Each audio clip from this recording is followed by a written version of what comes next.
involved, and I'm excited. I think that's a way cool category that will probably teach us all quite a lot, I hope, anyway. Yeah. Well, and it's also an interesting exercise because, and I learned this from, I do living history, as you know, and what I do is food waste. So I make beers and ciders and meads and stuff, and I work with the people who do the recipes, the food recipes, and the herbal stuff. So one of the things I discovered is that stuff that sounds really weird in print, because it's different than what we use now, it actually tastes different than you think it will, and often much better than you think it will.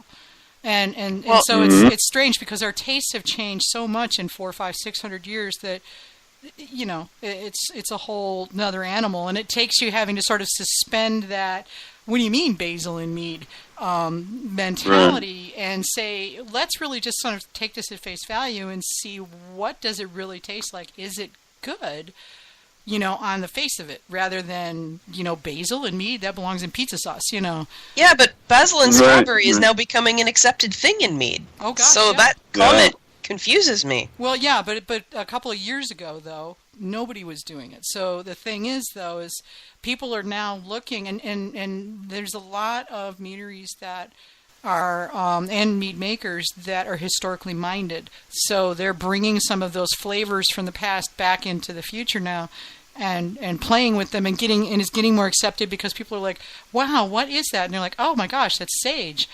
And then people don't realize. I mean, rosemary mead. I've tasted some amazing rosemary meads. I never would have thought, and especially after my rather disastrous experiment with rosemary mead, personally, that it would work, but it does. I make a mandarin mead that I put some rosemary in, and it's very very, very refreshing. And yeah, like you said, you wouldn't normally think to put rosemary in something, and I actually learned that from John Talkington, and it's nice. I really like it. Yeah. Well, there's if you want to try some. I mean, if you want to take a commercial tack on trying some interesting flavor profiles that are not commonly found in mead, take a look at Charm City. Right. They're doing some really neat stuff with that. Oh, is that right? Mm-hmm. They're in Baltimore, and they've got some flavor profiles that I was like, I don't know, and then I tasted them, and they were amazing. Well, that's always the fun of traveling, isn't it? Getting to taste exotic foods that you would never be able to buy in, your home country. I wouldn't call Baltimore exotic, but okay. Right. I know I do that all the time. I pick certain foods and go, I'm going to make a mead that tastes like that food. Yeah, that's what I'm going to get. I'm going to get the spice or the flavor Bible, which there's been a lot of. I've got that, and yeah. So, we have a question. Sure. David is asking, what do you recommend for using oak the first time? Where do they start? Investing in several types of oak and making teas, just picking one and going with it? What would you suggest? Well, that's like saying, what color should I paint my bedroom? I would suggest maybe. Yeah, I think a good common generic workhorse might be light American, and also medium plus French. My understanding is that the medium plus French is the most purchased oak in the industry, I guess would be the way to put it. So I would say if you don't really know why you want to use it and you just want to start playing with something, again, go back to the forum and look through the wood management so you can review what we've talked about tonight. But I would say maybe start out with the American oak in a light. That'll add some nice shredded coconut, toasted coconut, vanilla, caramel pieces, and then if you'd like something that's a little more pronounced with lots of nice spices and complexity, and it really adds some mystery to your mead, I would say that the French medium plus would be the one for that. Cool. So let's summarize here quickly. I'd like to encourage everybody to be to not be afraid. Go ahead and try these things, but try them in a measured way that makes sense. Do them in smaller test hits like we've talked about. Unless you just feel brave and you want to go, pour 4 ounces of something in an 8-gallon carboy for 3 months and see how it happens.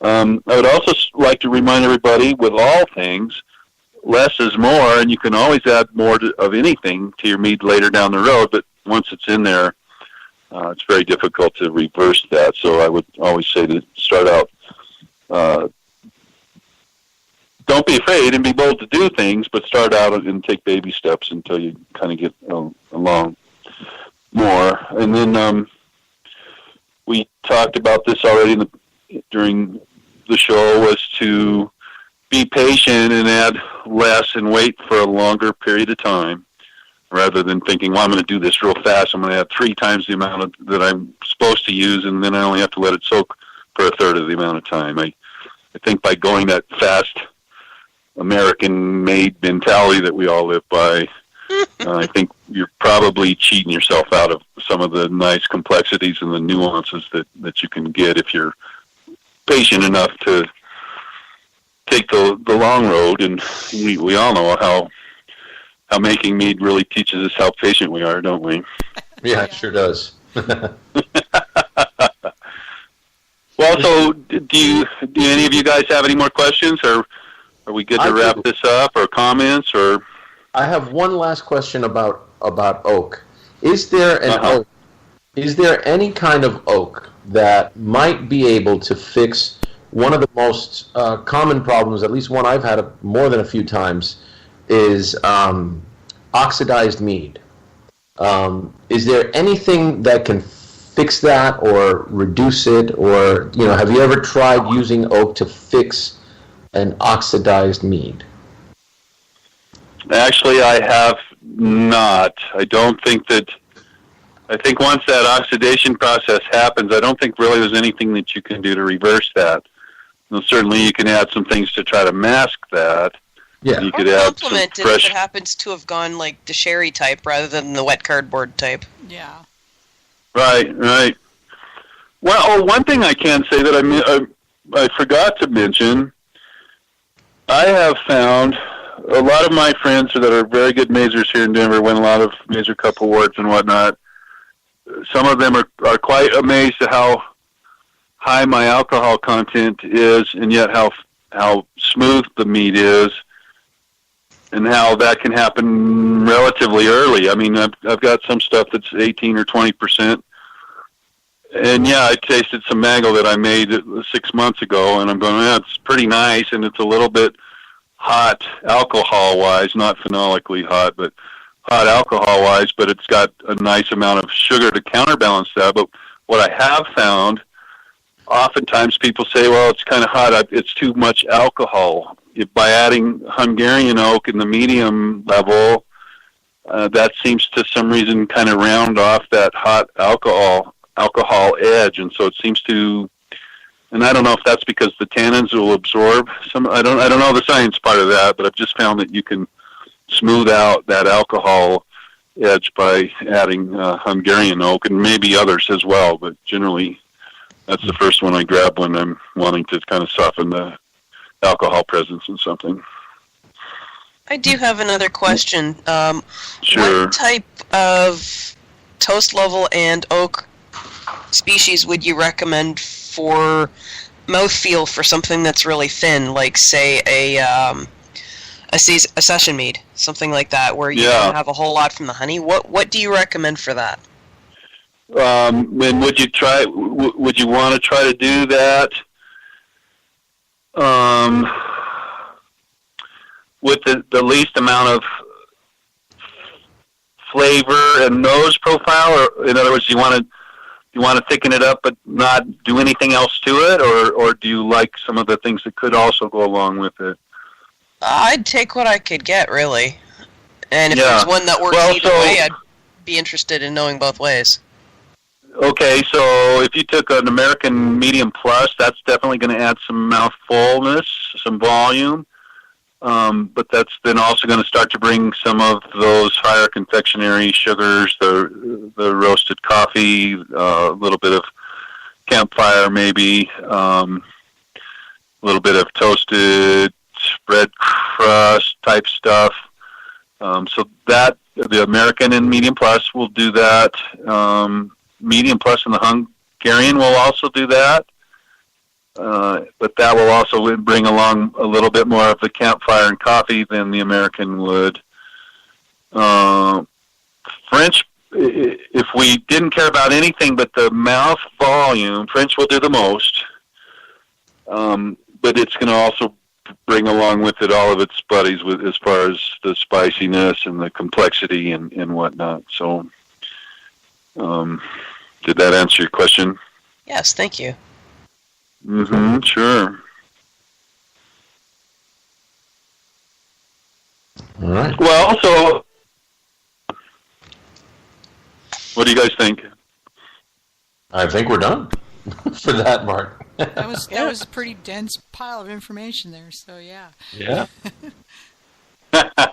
Well, so just another time as a reminder to our listeners, this is all on the forum on a post that I started called Wood Management, and Vicki posted that on the information of our program this evening as well. And as always, make sure you check out all the links on the episode page at gotmead.com. We link things that we're discussing here on there. And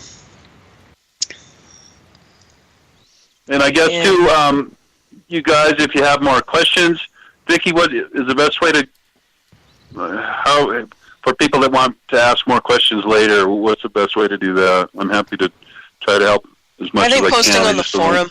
Yeah, posting on the forum on the Gotmead Live question section. Yeah. There's a question section for Gotmead Live on the forum, so they can post and there. I guess if you probably on the wood management thread itself too. Mm-hmm. Mm. Yeah, I suspect that's going to be a busy thread here shortly. There's such a very lot of information there, and I like doing that. I like to give people meat to chew on, and I've had people come back a long time after they were introduced to that and say it took me a long time to go. And I tell people, if you'll spend the time to go digest all the stuff on this thread, which is all the things we've talked about tonight, and then put it in practice, you're going to scream light years ahead of all your buddies that don't bother to do that. I promise. Yeah. Oh, just for the listeners, if you go to Gotmead, the forum, there's the mead making resources section. The first forum in the mead making resources section is the Gotmead Live Radio, and you can go right in there and post any of the questions that you have for us to answer on the radio show. So there you go. Awesome. Well, I really enjoyed this. I hope you guys have too, and I hope that you take advantage of this. It will do tons more than you could ever imagine before you actually start doing it. You don't really realize how much bigger this can make your whole meat making experience. Okay. Thank you so much for talking about oak. I learned a lot. I hope everyone else did. I sure did. It's been my pleasure. All right, and I guess unless we've got anything else we need to go over, our upcoming events list, St. Ambrose Cellars, they have live music every Friday night, and Thursdays, 35% off refills, and 6 p.m. Thursdays starts open mic nights. Also, Meridium Hive Meadery, the last Friday of every month is Board Game Meetup at the Tasting Room. And as always, if you want to get your event on Gotmead Live, let us know at gotmead@gotmead.com. Okay, great. So, for those of you who are listening now or downloading it later, Ryan is going to be joining us as a host going forward, since obviously I'm not doing too good in the whole air and talking department right now. And so I'm going to kind of step back and let these guys run the show for a while. And, and while I'm working on getting better and that kind of stuff. But we intend to keep having our regular shows, and I'll be